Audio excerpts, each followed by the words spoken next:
Picture this. You're tasked with creating top-tier content or commercials, but your budget feels like it's shrinking by the minute. Meanwhile, everything around you is getting more and more expensive. It sounds familiar, right? I bet it does, because it's happening all the time. And this is the kicker. While the rest of the world adjusts its prices and its budgets and its models for inflation, our industry seems to be stuck in a time warp where budgets remain frozen in the past, especially if you talk to a cost consultant.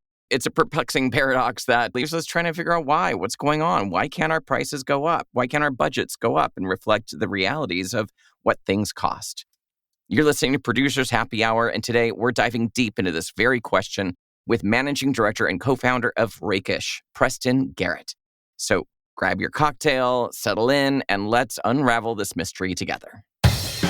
You're listening to Producers Happy Hour. I'm Lawrence Lewis. And I'm Sister Christian. And we're here to help you unravel the complexities of film and commercial production. Whether you're a seasoned producer, a production executive, a bidder, or a key part of the production team, we're here to equip you with the insights that I know Lawrence and I wish we had when we started out. So you can navigate today's production challenges, conquer those demanding clients, and unlock the magic to seamless production. All with a cocktail, of course, so grab a drink, say goodbye to the gatekeepers, and let's dive into the art of producing. A cocktail sounds great, Christian. I'm ready for mine.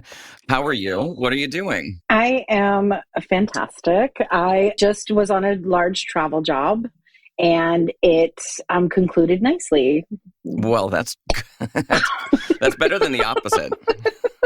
Which sometimes I know that you might have been on a travel job that concluded nicely as well. Which sometimes I cannot. Yes, it was. It was one of those amazing jobs on one of those big volumetric LED stages. Very technical, very complex, but it all went really, really well. So yeah, my job was pretty technical too. It seems like these days, as much as I used to have a varied amount of work. Right now, it's still slow for me, just admittedly, still a bit slow. So the jobs that I'm getting are highly technical, which is fantastic. Yeah. Sure. Great. Yeah. And that means, I still got it somewhere. Exactly. Or someone at least thinks you do. That's all that counts. Yeah. No, you definitely do. Do they think I do? Fantastic. So what are you drinking for happy hour today? Well, today I thought I would have a Coors Light because, it's my standby favorite. I know it is. Yes. And what are you having? Well, we're talking about budgets today, right? So I'm having something called the billionaire cocktail. Don't ask why. I don't know. I'm not going to explain it. 2 ounces of bourbon, an ounce of lemon juice, a little bit of simple syrup. I don't like that, so I didn't add it. Half ounce of Campari and some bitters. And it's delicious. And we're here with Preston Garrett as our special guest today. What are you drinking, Preston? Are you enjoying something for happy hour? I am. It is the blackest coffee you can possibly imagine. Yes. That can get you going. I like a vicarious buzz. So, yes, good. Fantastic. And we're going to be talking all about budgets and inflation and what is going on in this world of production. But first, a little bit of housekeeping. To all of our listeners out there, I'm sure you've, listened to our podcast episodes and wanted a little bit more than what we could actually fit into the 30-minute show. Picture this. Close your eyes for a second. All the resources, links, and info on the current industry news we are talking about, plus bonus insights we didn't have a chance to mention, all delivered for free to your inbox. That's why we created our episode guide. It gives you more insights into each of the topics we discuss here on the show, our interview guests, and industry happenings that you need to stay on top of. It comes out every other Tuesday, the same day our new episodes drop. To get it, just click on the link in our show notes or go to producershappyhour.com/episode guide, and we'll send you all the goodies. Yes, we will. Okay, on with the show.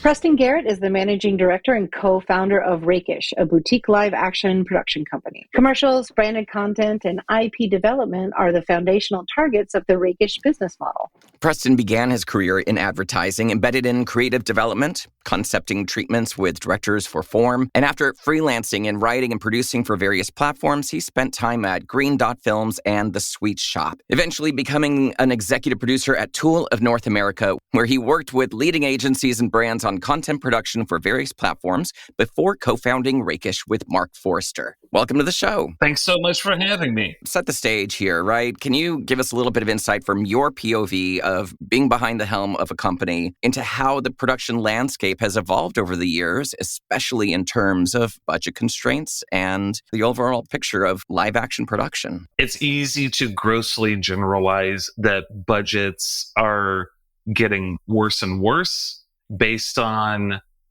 what the client ask is versus what they actually have. But getting more granular with it, the thing that's become abundantly clear to me and fascinating, I guess, in a nightmarish way is, our expenses keep going up. And that, outside of just regular good old-fashioned inflation of costs of goods and services for vendors that we're collaborating with, et cetera, the union agreements, as they're supposed to, when they renegotiate rates, those only go one direction. I've never seen a union agreement negotiation result in, hey, you know what? You should pay this crew less. What's compelling to me is that the costs of goods and services are indeed going up based on inflation trends that transcend the cost of doing production. It is touching every business in the world, plus minus. So, and that includes for what our clients are often charging for their goods and services, no matter what it may be, whether it's the cost of an automobile to using a tax preparation service online or anything else. Those costs of goods and services are going up.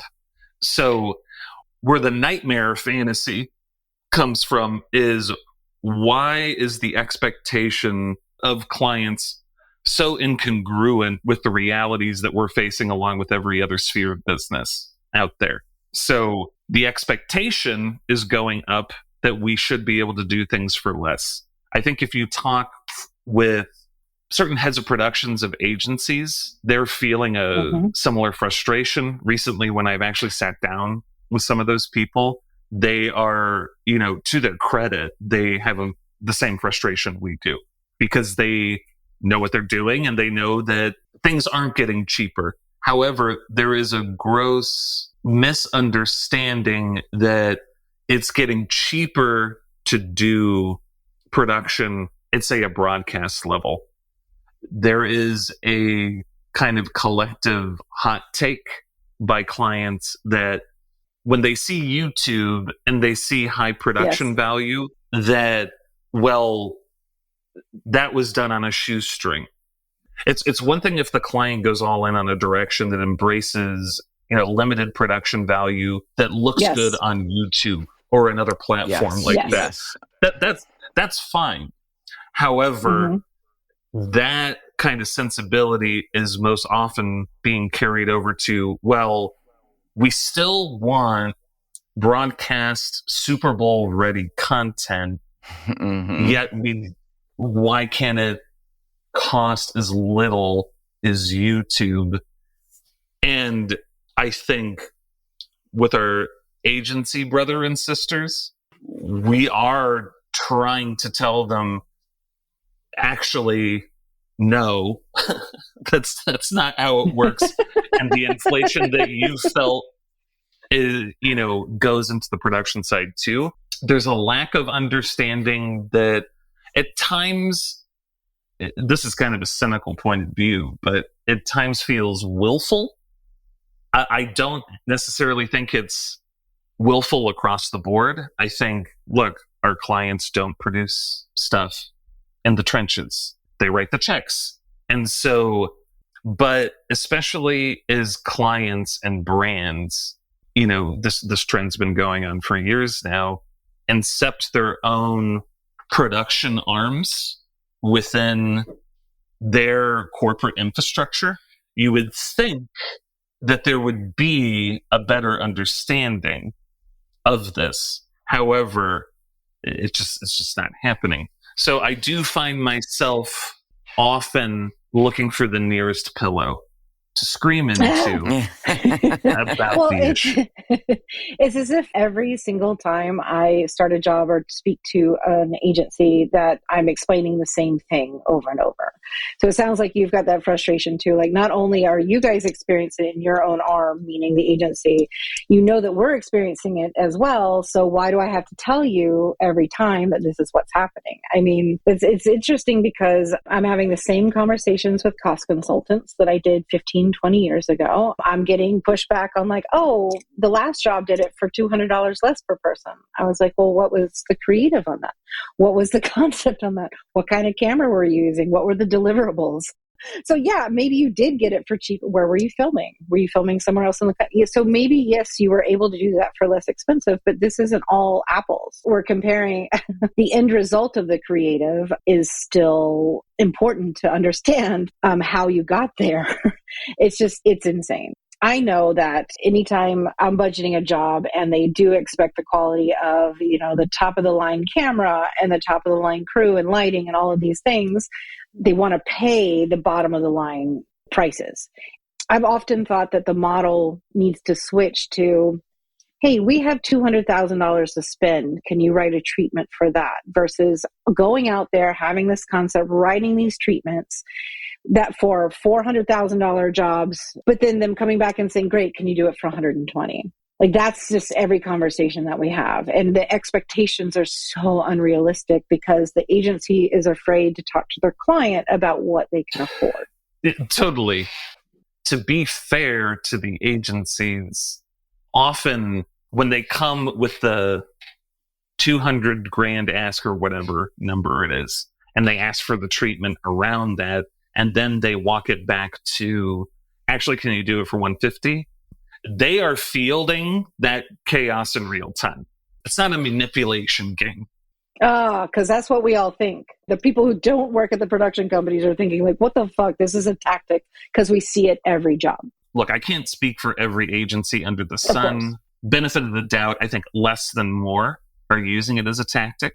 And look, also in defense of agencies, over the past several years, we've seen a drop-off of the agency of record model, the AOR. More clients than ever are dropping AORs, and agencies, not unlike the production companies, are pitching for each piece of business in one-off fashion pretty pervasively. That's interesting. I do have empathy for the agencies and any anxiety they may have about challenging the client, because not unlike us as production companies, we're always being very strategic.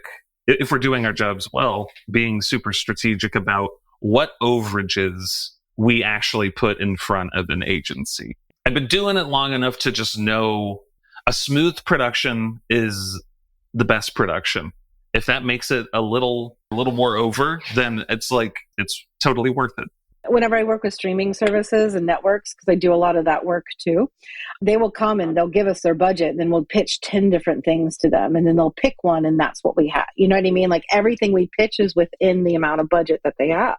It's just, but that's because it's client direct. Right. But on the same token, producing those jobs are a little bit worse because they don't have traditional producers at most streaming services. So you're just collectively teaching people about live action in almost every job. Something else you said, Christian, or cited, was the banal repetitiveness of responding to the same kind of scrutiny with the agencies about the same line items, et cetera, et cetera. Same with the cost consultants to that. And I mean, look, at the end of the day, we're often dealing with corporate clients that have such a rigorous set of protocols around this stuff. What I've learned to do and what I've taught my staff to do is look, as hard as it may be, do not take that repetitiveness personally. Yeah, whatsoever. right. Yeah. I mean, it's how the business has evolved. Unless you know for a fact you're dealing with literally the same human at a cost consultant firm, or the same head of production, or the same agency producer, et cetera, you may have answered this question with this agency or this cost consultant before, but not necessarily with the same people. And we don't know how rigorous they have to fill out a worksheet saying, here are the answers to these questions for the specific production. So what I've learned is patience is certainly a virtue, and 100%. on this end of the business. And it's just, I've learned to remove emotion from it as much as possible. I mean, that is a superpower, just so you know. Yes. Well, and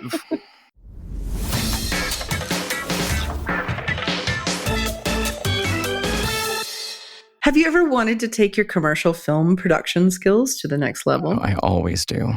Based on that, we've got something special for you. We want you to join us for our very first in-person Producers Bootcamp. That's right. It's super exciting. You're hearing it here first. Yeah. On Sunday, April 28th, 2024, coming up very soon in Santa Monica, California, we, Lawrence and I, are hosting a half-day immersive deep dive into the art of commercial film production. I mean, talk about community and mentorship, right? We've finally got someone kicked us in the ass. His name's Jordan Brady.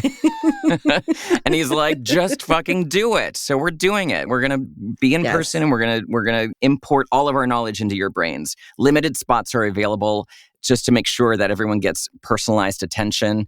It's going to be a very small group, so grab your seat now. And we're so fortunate to be presenting alongside Jordan Brady's Commercial Directing Bootcamp. This workshop is your ticket to mastering the intricacies of producing stellar content at top-tier levels. That's right. Elevate your filmmaking skills with insights covering everything from deconstructing director's treatments to negotiating agency and client relationships, all from the producer's point of view. This course runs from 9 a.m. to 1 p.m., 4 solid hours, and is only $4.95. Hell, that's a bargain.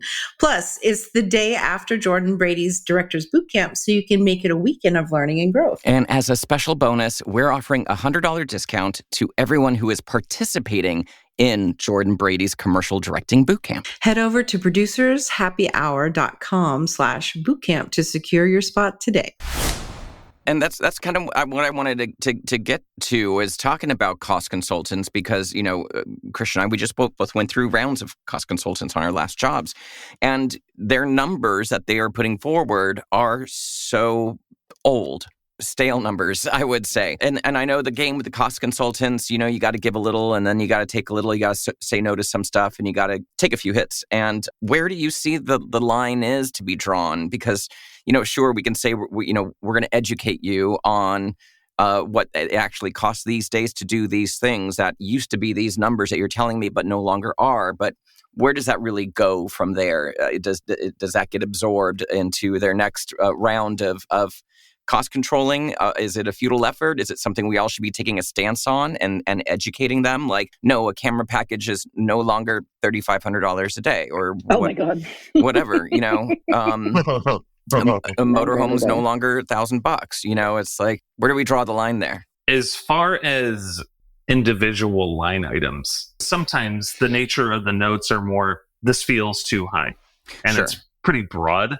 Sometimes, though, they're like, on the last production we did, the first AD was $750. So, like, taking that silly hypothetical question and running with it as if it were a real one. You know, my response to them would be, we are a union company. It sounds like that previous production was likely a non-union job with a non-union shop. We have union minimums we have to pay. That union minimum is this rate. However, we pay over scale typically for a production of this tier. You know, you get what you pay for. This project demands this kind of quality, et cetera, et cetera. I'll give you a real world example of one we just did. This was a cost consultant interaction I actually had. A publicly traded corporate client with very expensive products for a broadcast media buy. And the rates we had bid for the DP, I believe, was $5,500 for 10. And reasonable, very reasonable. Yes. So the cost consultant said, this feels high in the first interaction. And then I explained kind of what I just explained to you. This is a broadcast commercial, you know, per the director's treatment that you've hypothetically read. Like, this is the kind of DP that demands this price point. Second interaction. This is from the cost consultant. We did a job recently where it was X rate. I think it was 4,500. 3,500. Oh, 45. Or 45. And my response, appreciate that. You know, I haven't seen the creative of that what job. that project was. Mm-hmm. So, and I also don't know who the director was, what the price point of the overall job was. Therefore, I can't really speak to it. But per what I said before, my opinion still stands. And then the last interaction I had with them, this was again from the cost consultant. They said, as this agency and this client, we have an awareness that we are renowned. And therefore, people, crew ostensibly, are eager to work with us, and therefore they are prepared to negotiate more aggressively. That's amazing. That's amazing. Are you throwing up in your mouth? Yeah. No, I'm currently throwing up outside of my mouth. Okay. That's amazing. My response was measured. I just of course basically said, "Hey, look, that's an opinion." And I took it as an opportunity to really educate them, again, in a measured, very diplomatic way. I was not, of course, I didn't bring a knife to the email exchange. Yeah. But I just said, hey, look, just so you know from where I'm sitting, the crew of a project of this expected quality, the only times they're reasonably going to entertain doing a solid on their rate, etc., is basically, well, PSAs, message driven. Like, let's say it isn't a PSA, it is for, a publicly traded corporate client. Like, if it is a message based film that is not retail, basically those two things. I said, look, like, actually, it's the opposite of what you're saying. Because you are a publicly traded corporation working with this agency, no one is going to do you a deal other than me, ostensibly with my markup or something like that, or knowingly aggressively bidding certain lines that I'm just going to absorb because I like the creative, etc. So I was very transparent with them. Right or wrong, it's just a style choice, and it's what you can stomach. I think my stomach's stronger than some because, again, I don't take it personally at all. It's like, this is someone doing a job, and it's just kind of like, look, I'll take it. Every question is an opportunity to educate them as thoroughly as I can. I don't just say, okay, cool, yeah, I'll do it. We don't do this every job. But especially if I'm super close to the job during the bidding phase personally, I always try to remember to invite the cost consultant to the shoot. And say, I love that. Yeah. I've had that happen before. And some go, and some make that experience not pleasant. But I mean, it's kind of like, because often the speculation we have collectively in the production community is like, we ask ourselves the question, when was this cost consultant ever on a shoot? When was the last one they were on? Yeah. And it's just like, well, fuck, man. Like, bring them on in. Shit, if we're going to have to be interfacing with them as often as we are, and the main complaint is there seems to be a disparity between reality and their assumptions of what's going on. It's just like, well, fuck, get them over here. So now, have they ever taken me up on it? I think never. I think I've had one come to set before, yeah. I have, Verizon in New York used to send somebody every time, which was a joy because there was two different people that you would just like, because they were former producers, you would just embrace them. I loved when they would come to set, almost to the point where they would bypass the agency sometimes. Like, you can't do this.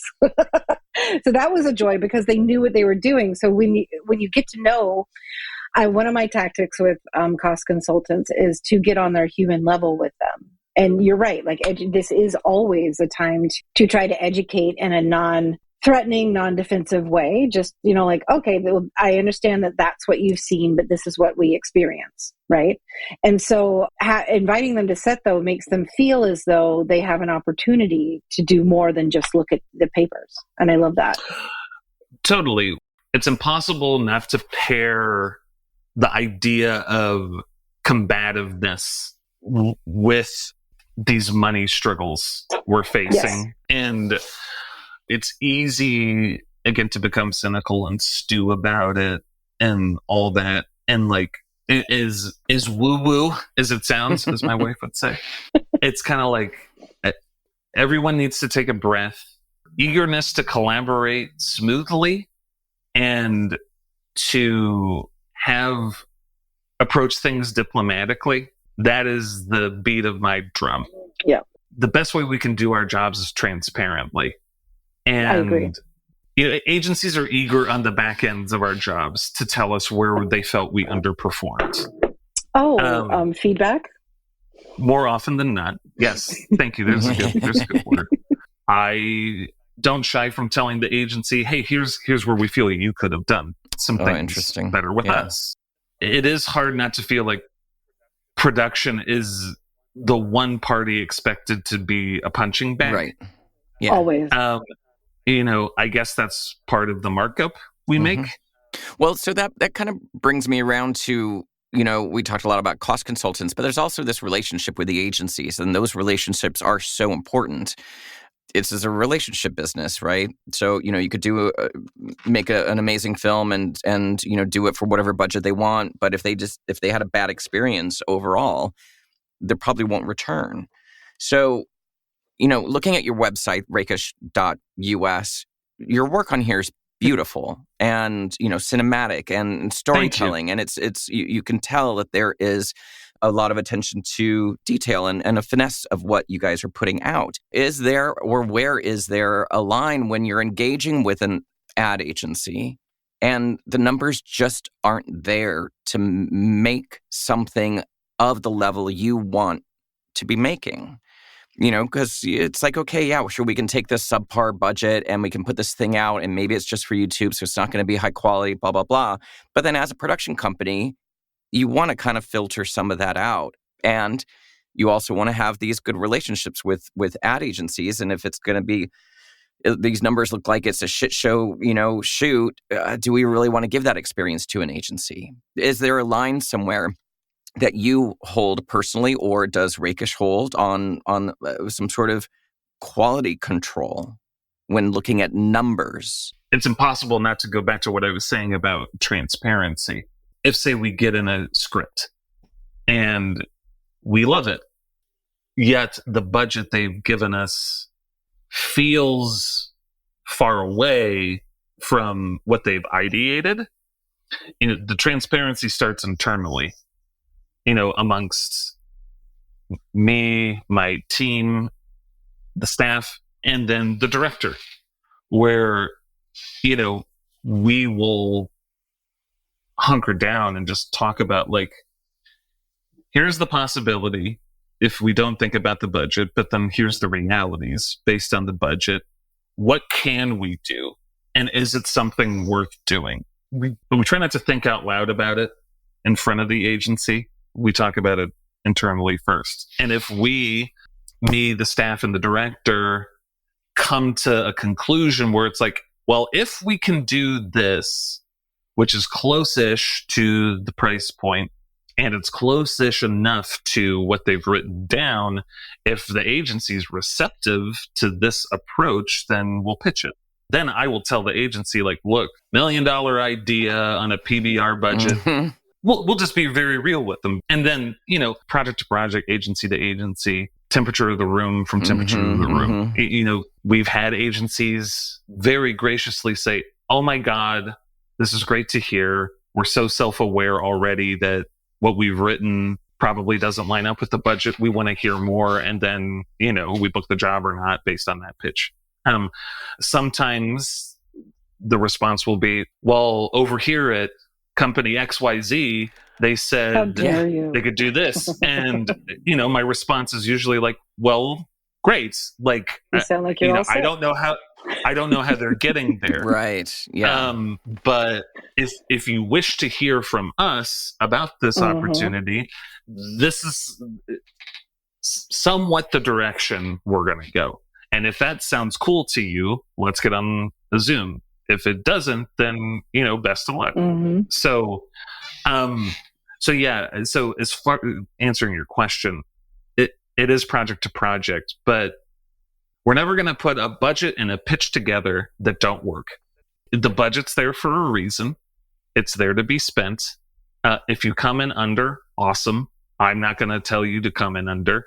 I just ask that you tell me if you feel like you're going to go over, and then we'll work through that together. And then sometimes, more times than not, if we're poised to go over, if we know we can't get an overage for something, or it's not defensible, like if it started with us, I'll make an executive decision with the directors about, are we going to eat it or are we not going to eat it? Every job has something like that come up, and every job, usually the answer is like, yeah, you know what? Do that thing. Yeah, bring it. You know what? I know we didn't bid for Steadicam. Fuck it. It's what it needs. Yeah. Do it. It's all about transparency and being judicious about that kind of stuff.